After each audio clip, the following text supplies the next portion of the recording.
Dernier Marvel Comics a révélé les 3 nouvelles séries principales X-Men. Cette semaine, nous avons découvert les 3 suivantes. Bienvenue dans l'actu comics, votre émission 100% comics qui vous donne toutes les actus comics qui nous proviennent des États-Unis et du marché français des comics. Nous allons donc parler aujourd'hui exclusivement des X-Men avec 3 nouvelles séries et en fin d'émission, un petit bonus qui soit va vous amuser, soit va vous agacer. On connaît les 3 séries X-Men qui arriveront à partir du mois de juillet, août et septembre. Il s'agit des X-Men de Jed MacKay des Avengers et Ryan Stegman qui a fait beaucoup de Venom.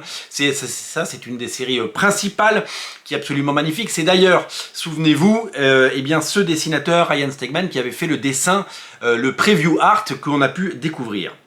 La deuxième série qui arrive en août, c'est Uncanny X-Men, le grand retour de Uncanny X-Men. C'est Gail Simone qui a à peu près fait tout dans les comics, qui a vraiment été quelqu'un de très fidèle et qui est récompensé avec son approche et son talent pour mener à bien le destin des Uncanny X-Men. Et David Marquez au dessin, qui revient chez Marvel, il était chez DC, il a fait du Batman, il a fait plein de choses. Très marrant de voir l'évolution de ce fantastique dessinateur qui, on l'a vu arriver, il était remplaçant sur Ultimate Spider-Man. On avait l'impression que c'était un enfant, un stagiaire, un jeune, un alternant qui était là et maintenant il fait partie des tauliers. Il fait partie des patrons, il fait partie des grands noms. On a vu une première page, je ne sais pas si vous l'avez vu, je l'ai posté notamment sur X. Oh là là là là, qu'est-ce que c'est beau, ça va être magnifique. Il a encore élevé son niveau de dessin, David Marquez. David Marquez, c'est bientôt un dessinateur qui ne fera plus que des projets spéciaux comme Jason Fabok ou des trucs comme ça. C'est un dessinateur qui va se faire de plus en plus rare, donc profitons de l'instant présent et régalons-nous. La 3e série, c'est Exceptional X-Men de Eve L. Ewing, qui est écrivaine, et Carmen Carnero, qui vient de faire 2 épisodes de Spider-Man, que vous avez peut-être vu, qui sont sortis sous l'ère Zeb Wells.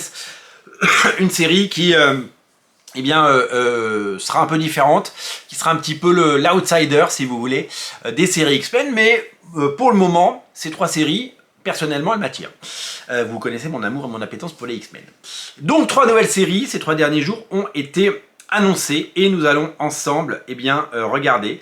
Dans l'ordre d'apparition à l'écran, nous avons une série X-Force.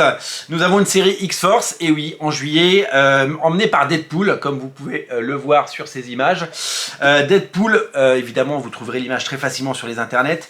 Deadpool qui a un film en juillet, donc c'est normal qu'il mène cette équipe. Il a déjà fait partie de l'équipe X-Force. Il est né dans les pages de New Mutants et X-Force. Et dans Uncanny X-Force de Rick Remender, il avait une jolie place. C'est Geoffrey Thorne qui va scénariser. Je sais pas trop qui c'est. Et c'est Marc Cousteau, l'excellent Marc Cousteau qui fait les dessins. Marc Cousteau, il vient de terminer son run sur Excalibur, donc il reste dans la X-Family. C'est un dessinateur, c'est très marrant, Marc Cousteau, qui a commencé chez Aspen, comme beaucoup, et qui a beaucoup travaillé avec le regretté Michael Turner sur des séries Phasm et tout ça. Et bah ça y est, il est dans la cour des grands lui aussi. Et les couvertures, c'est Stéphane Segovia. L'équipe, elle se compose de Deadpool, Betty Braddock, un Psylocke, Forge, qui sera au centre du truc, Tank, je sais pas qui c'est, Sage, qui revient, Surge, je sais pas qui c'est, et Rachel Summers, qui est toujours là. Voilà. J'ai pas une appétence énorme pour cette série. Je pense pas que peut-être que je prendrai le premier numéro parce que je suis un collectionneur convulsif, mais sinon je sais pas si je prendrai cette série. Pour le moment, je vais vraiment m'atteler aux 3 séries principales. Voilà. Ni l'équipe, ni la composition de l'équipe, ni les auteurs ne me donnent envie. Le seul truc qui me fait marrer, c'est... Ah ben on le voit pas. C'est le retour du logo. C'est le logo X-Force de l'époque Rob Liefeld. Deuxième série à être annoncée. Elle est là, l'image. Elle est là. Série Phoenix. Une série Phoenix. La couverture, elle est magnifique. Elle est signée Yasmine Poutry. Elle est magnifique, la couverture. Elle est complètement dingue, vraiment, elle est superbe. Phoenix, Jean Grey, une série, elle n'était pas annoncée dans les séries X-Men, dans aucune des 3. Eh ben, elle aura sa propre série. Alors, c'est pas la première fois que Jean Grey a sa série, c'est souvent des séries qui se terminent en mini-série ou en maxi-série, c'est-à-dire qu'au bout de 12 numéros, c'est souvent arrêté, malheureusement. C'est Stephanie Phillips qui sera au scénario, elle a fait Black Widow et Hawkeye. C'est Alessandro Miracolo qui a fait White Widow, qui sera au dessin, très bon dessinateur, et couverture, comme je vous l'ai dit, de Yasmine Poutry. La 3e série annoncée, eh bien c'est tout simplement NYX, le retour de NYX. Alors NYX, c'était une série. Vous allez me dire, tu montes pas sur les images longtemps, mais ça sert à rien. Vous pouvez les trouver très facilement et vous les verrez en meilleure qualité. C'est juste pour vous donner un aperçu.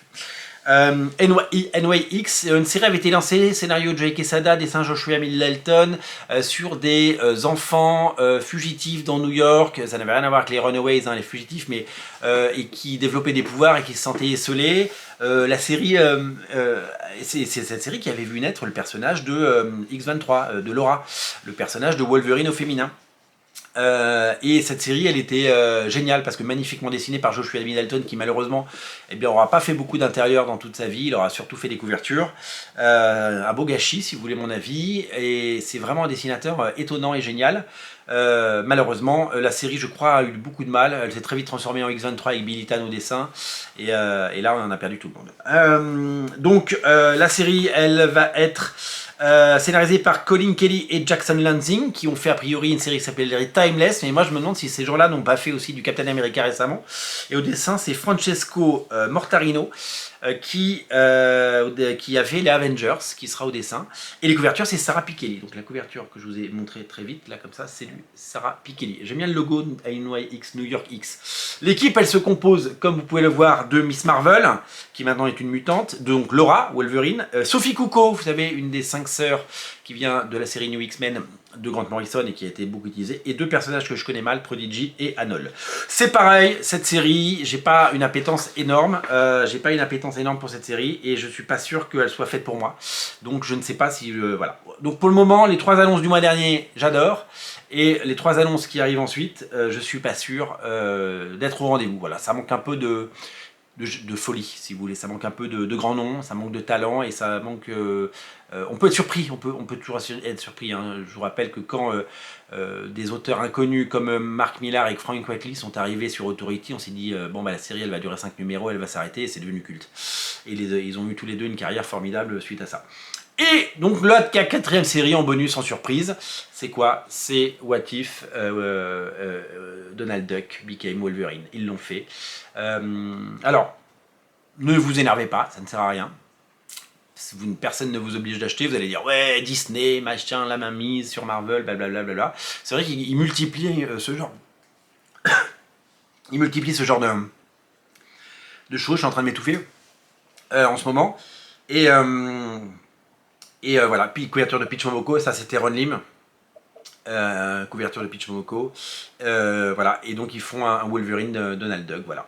Alors, ça va pas m'empêcher de dormir. Je vais pas l'acheter. Clairement, je vais pas l'acheter. On voit voilà, c'est des commerçants. Ils sont là pour vendre des comics et ils vont en vendre beaucoup avec ça. Donc voilà, donc tant mieux. Donc si ça les fait marrer, voilà. Je n'ai pas plus d'avis que ça. Je vais me concentrer sur les X-Men de Jed McKay et Ryan Stegman, Uncanny X-Men de Gail Simone et David Marquez. Et Exceptional X-Men de Eve L. Ewing et Carmine Carnero. Pour le reste, pour le moment, je vais faire des économies à 4,99 € les comics chez Marvel. On va faire des petites économies. Une petite pensée pour Panini qui devra éditer ça dans 6 à 8 mois. Bon courage à vous. Salut.